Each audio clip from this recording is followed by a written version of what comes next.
You're welcome back to the Pulse, and as I was mentioning just before the break, that issue of the police officer who shot his two children last night in Tema is a story that's been snowballing today. My colleague Beatrice Edu has been to the home where this all happened, brings us the details now. She joins me in the studio. Beatrice, good afternoon to you. Quite a busy day for you with such a sad story, but you got the privilege of meeting the mother of these two children that the police officer shot. Exactly. What did she tell you about all of this? Francis, first of all, she said that the man had issues with her, all because he claimed that she was bewitching him, and it was the reason he was not doing well.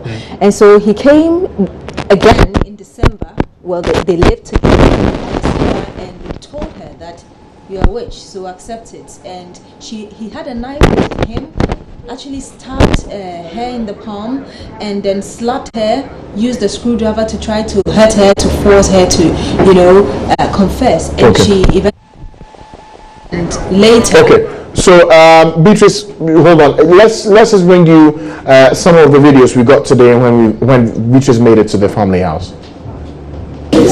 I think at us at this morning, officially we had not put the name of the Lance Corporal who had shot himself and then shot three other persons, two children, and then his in-law, supposed to know. The name of the Lance Corporal is Wilfred Amuzu, who worked with the RDF unit, that's the Rapid Deployment Force of the Tema region, is an operational unit.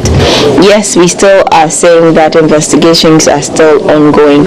To say that it is not early, I don't agree. It's still early yet for us to give, because we haven't gotten that deep into investigation. It is not about us to be fast about the info that we give, but it is for us to come out real good, as in giving you authentic information at the correct time.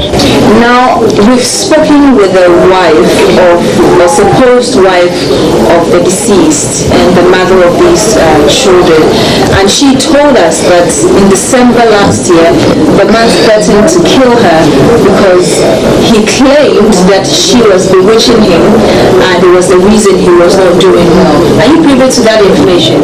Well, this additional information that you have given me, it is not too far away for me to cross-check. I think that from yesterday up until this morning, it's been up and down with the people. Like I said, we welcome any information at all to help us with whatever it is, investigations that we are doing with respect to the suicide and murder case involving the late Lance Corporal Wilfred Amuzu. So, well, yes, I have picked up that information. I would cross-check and then get back to you on that. What we're also learning is that after this incident, after he threatened to kill her, some months ago, she reported this to the police, and what we are also learning is that, not from the woman though, but from elsewhere, is that apparently there had been an order from the hierarchy of the police for this officer to be detained, and this was not done.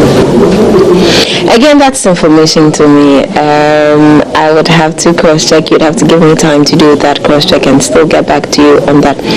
Once it's something we have learned, we can always check. We have the records, which I'm not sure will be hidden from me.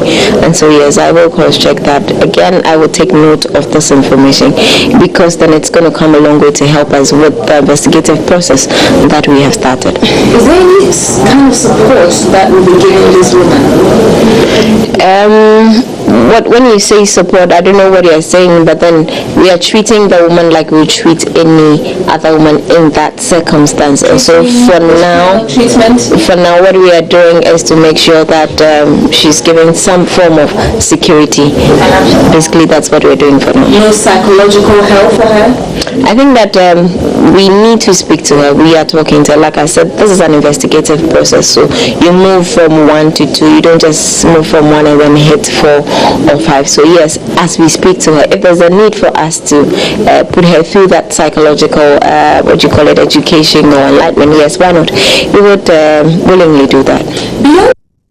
Well, that's Olivia Duku. She speaks for the Tema Regional Police Commander in that interview with Beatrice. So, Beatrice, for the lady in question who's lost the 2 children, what's happening to her now? What's her next line of action? She doesn't know what to do, so she's just depending on family members. Some are encouraging her, and I'm sure that some will help her out to, you know, get back to normal. Okay, quite a sad story there. Unfortunately, we cannot bring you anymore this time. We have to go for this break. Come back and bring you sports. Hearts have appointed someone. I will bring you the details. Right back to be here with the details after the break shortly.